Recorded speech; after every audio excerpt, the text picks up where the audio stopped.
How can you transform this into this? We visit farmers in New Zealand who use regenerative farming methods to turn the tide on biodiversity loss, pollution, and the loss of carbon storage.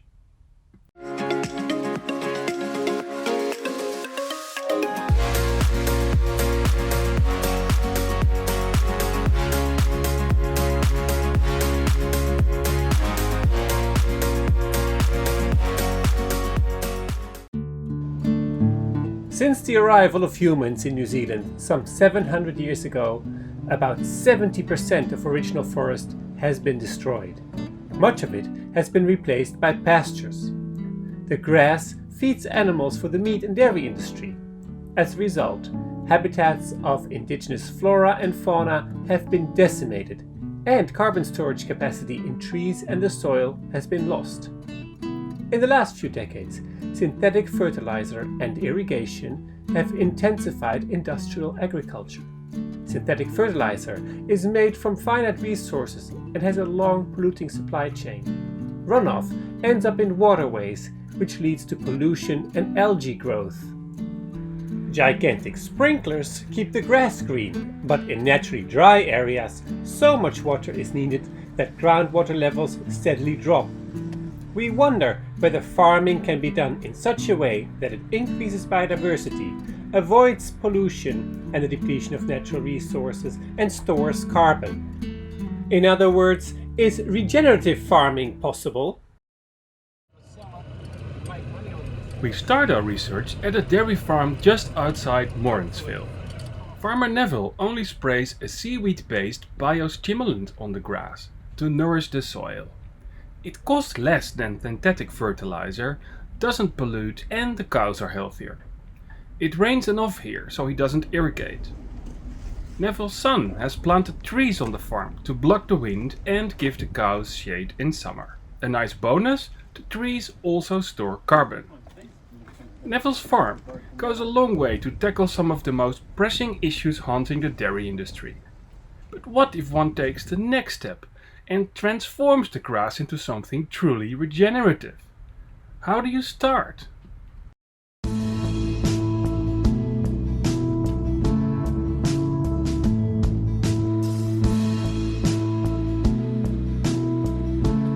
We make our way to the northernmost part of the North Island, where we visit Chalice and Ken. Only a year ago, they bought a piece of land from a dairy farmer. They have been busy turning pasture, consisting of kikuyu grass, into a vegetable garden and food forest ever since. This was all grass. But Yeah. you've done. What's the plan and what have you done? Oh.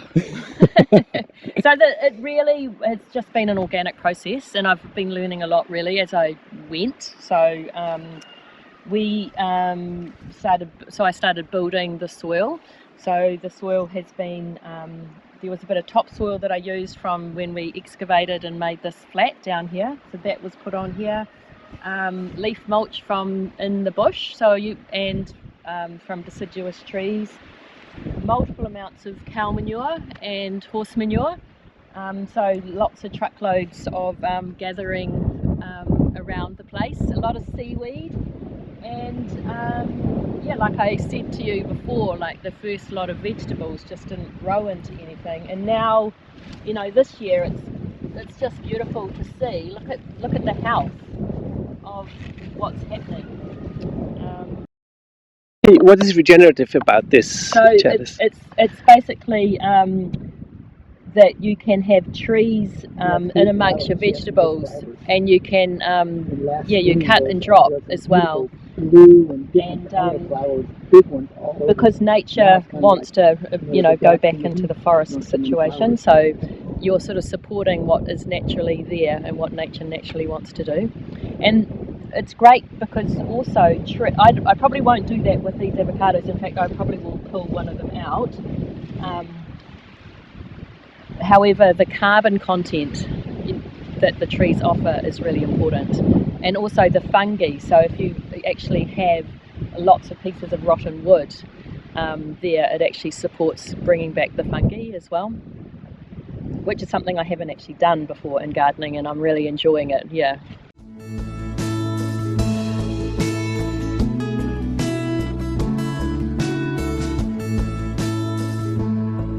Chalice shows us how they build a healthy soil. After covering the grass with cardboard to deprive it from sunlight, she added organic material on the soil to enrich it, a process called mulching. So I laid down probably half a ute load of horse manure, and then we also dug a pond in the other valley, and we got a truckload full of really beautiful dark soil from there, which was really full of a lot of carbon from the trees and also the cows and everything, so it was really thick and dark, so that went on there. Some seaweed went on there, and also some of the broken down kikuyu went on there. And I probably also, there's quite a few rotten logs around in the bush, so I go and I'll bring them in, and then it's quite an involved process, so that went on there as well. We can see the success of her efforts at another vegetable bed. You know, you look at the soil and it's like really beautiful, these worms. It's friable, it's yum. But that is the dream, that's the slow process. So this is, the start of that. So I have cardboard down, and then we'll get some wood chips and then manure. And then to turn it into this. Yeah, and throw sort of orchard lay seeds, you know, buckwheat, coriander, yarrow, all the different sorts. Yeah. Where once there was grass, now vegetables, fruits and flowers grow prolifically. They've also been busy nursing trees and planting them all over the property. So from your own trees you collected seeds? Look. Yeah, so that's Rimu. We'll stick them out on banks. And Rimu is a beautiful tree. So cute. Yeah, it can get very, very large. Yeah. Yeah. Oh, more max variety. That's part of variety. Variety is stuff, that we eat and stuff. We're very thankful because somebody in the past planted a bunch of Japanese cedar trees that we're using to build here. And that was about 2 generations ago. So if we, this land was raped of kari and rimu for a reason, because they're awesome trees, and miro and other cool trees. The variety has been stripped away and turned into grass and a few things that cows don't eat. So adding more variety is only more helpful to somebody in the future. Maybe the Chalice's grandchildren will find out the benefit of them, and that's fine. Ken shows us how he goes about planting trees on former pasture land. Because it's pretty hilly, so the main thing I think about is making a mini swale. Yeah. So they have, the water doesn't run off, but they can sit and get the water, and that's it. And then I'll think of it, because it is, depending on where you are, there's, maybe 30, 10 to 30, 40 centimeters of topsoil before you hit clay. So like this is a pile of primarily topsoil that now is probably 1 meter thick, whereas further up where the soil came from is clay. So I'll do mini swales for each tree, and so it has topsoil, and then put them in the topsoil and then cover that with grass. So anytime we have the opportunity to get anything weird or funky that will grow here, doesn't require freezing, because it doesn't freeze here. Yeah. Then it gives us more options in some ways, not having a freeze. But then we can't really have pears, or it's like the apples maybe not do as well. Maybe like cherries would be awesome. All that vegetation also removes CO2 from the atmosphere and stores it as carbon in the biomass and soil. Their approach is a textbook example of regenerative farming. Chalice and Ken want to go beyond regenerating the land, as Chalice explains while they shelter from the rain. There's work that I do in the community, so I run workshops. So one of the plans is that we bring people here for those workshops, which are connected to your intuition and nature connection and healing through being in circle and kind of working with all the majestic energies that are the human being. But the other, and the other idea as well is, because we are growing a lot of food, we eventually we can't do this all on our own as well, but it would be really fun to have people to come and learn how to grow food and to live more sustainably. We're learning how to do that ourselves first, so that's probably a good start, isn't it? And the other thing as well, there's so much, what I get really passionate about is there's so much lost knowledge in how to make stuff, how to know where things come from, like making, for example, using wild clay to make your own bowls, even learning how to make wooden bowls, how to make clothing from what's around, how to use what's around for healing, for your health.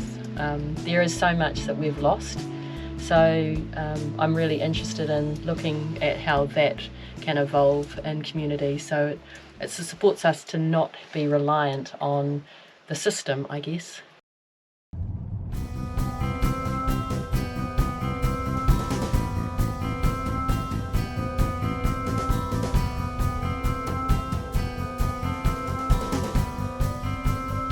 To see how regenerative farming works on a commercial scale, we visit Streamside Organics just outside Christchurch. They also farm on former pasture land and started 8 years ago. They store carbon and increase biodiversity without depleting natural resources. Co-founder Dominic explains their method. Here at Streamside Organics, we care about the land because that's what we grow on and that's what sustains what we do. So that means looking after the soil, because that's where everything's coming from, not polluting it. Any time that we've got any bare land, we will put a cover crop on with a mix of different plant species. So we'll put legumes, which fix nitrogen in the soil. We'll put some grasses that get a bit more carbonous, or like sunflowers that got more stalky, so that when we mulch them down into the ground, it's putting organic matter into the earth, and then also beneficial plants that attract insects and biodiversity and sort of bring a thriving farm.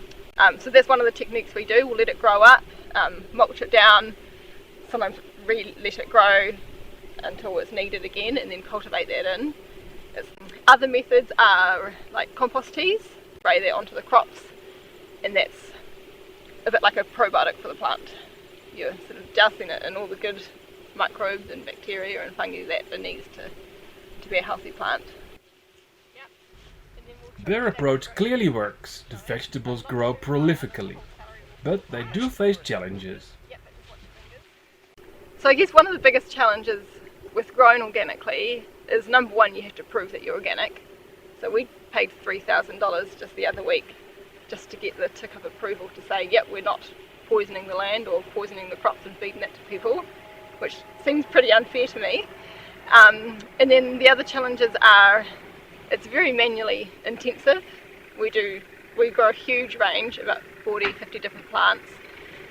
So everything's done by hand. We even transplant all of our crops by hand, and we've got a 60-acre farm, so that's quite a large area. But because of the way we do things, growing a wide range, it's very manually intensive. We pay our staff a living wage because that's important to us. And we also are paying the true cost of growing the vegetable. So for example, we're not passing on the cost to a future generation of exploiting the land and moving off and leaving it for someone else to clean up. And so all of that needs to be incorporated into the cost of the food that we sell. Yeah. So people are starting to understand that all of that does mean that the cost is just a little bit more than conventional produce, and they're happy to pay for it. And I think as more and more people understand that, that will be more and more appreciated. Excellent.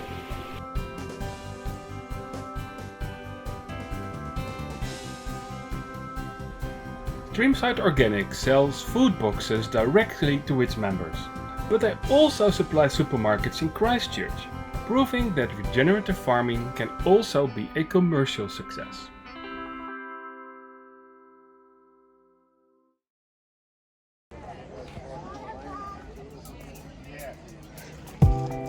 Back in Whangarei, we get our weekly portion of fruit and veggies at the growers market. At Tim's stand, we regularly buy what's in season. He grows beyond organic and offers to show us his methods at his farm.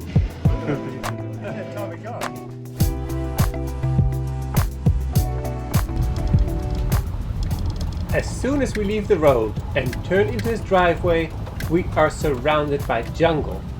It's no wonder Tim named his farm the Food Jungle. What is the secret of his success?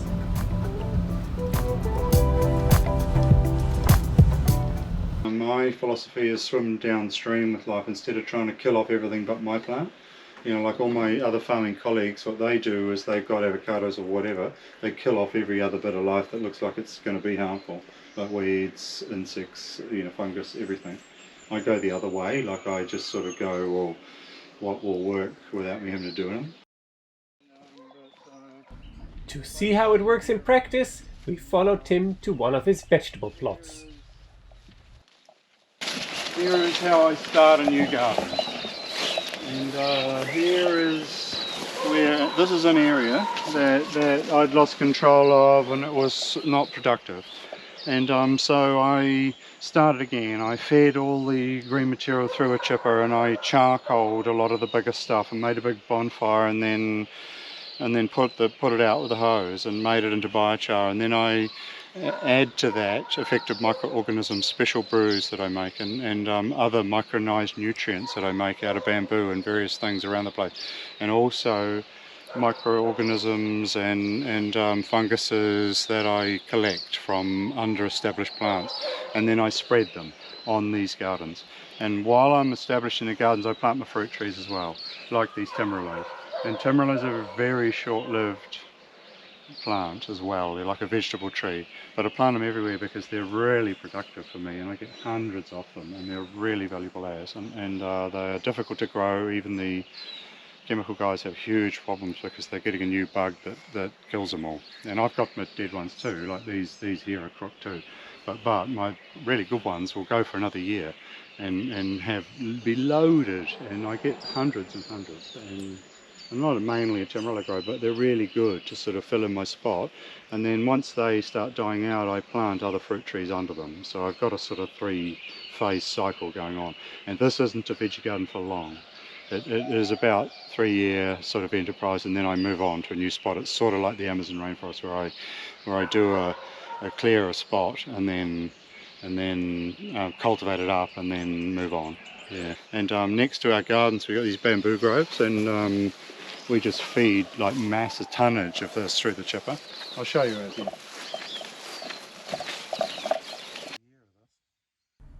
In the forest, we hear countless birds. They build their nests here, as rats cannot climb up the smooth bamboo trunks. Tim gratefully accepts their donations. They're coming from all around the village, and so I'm getting bird poo from everybody else's farm.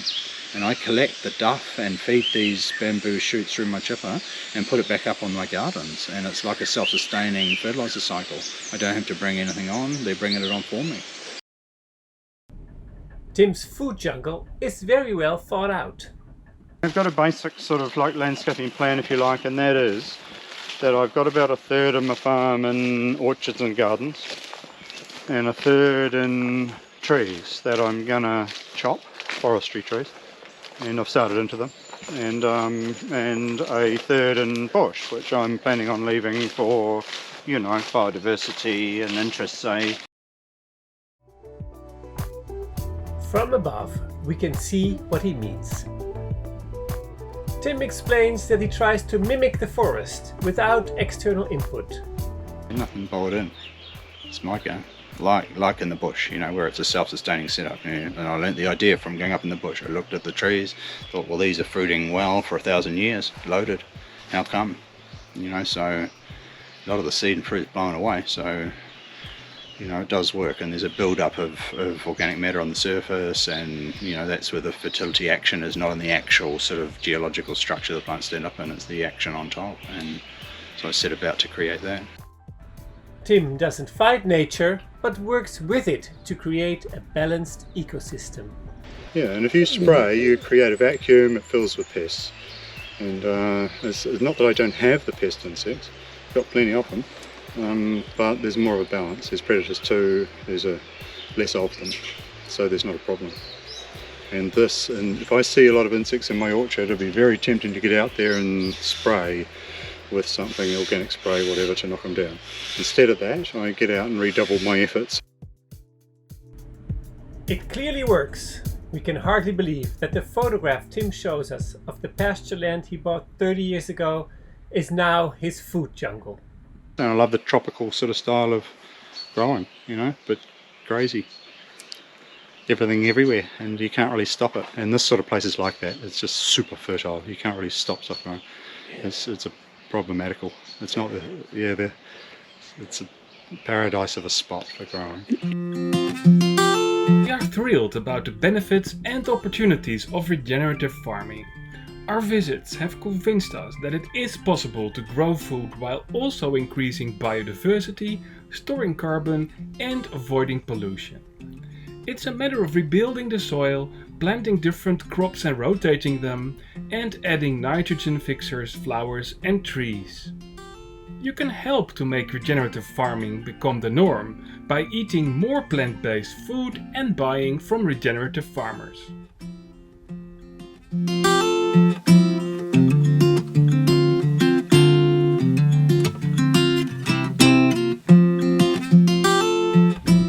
Did you like this video? And want to see more? Subscribe to our YouTube channel, like us on social media, become our patron on Patreon, or subscribe to our email newsletter on our website.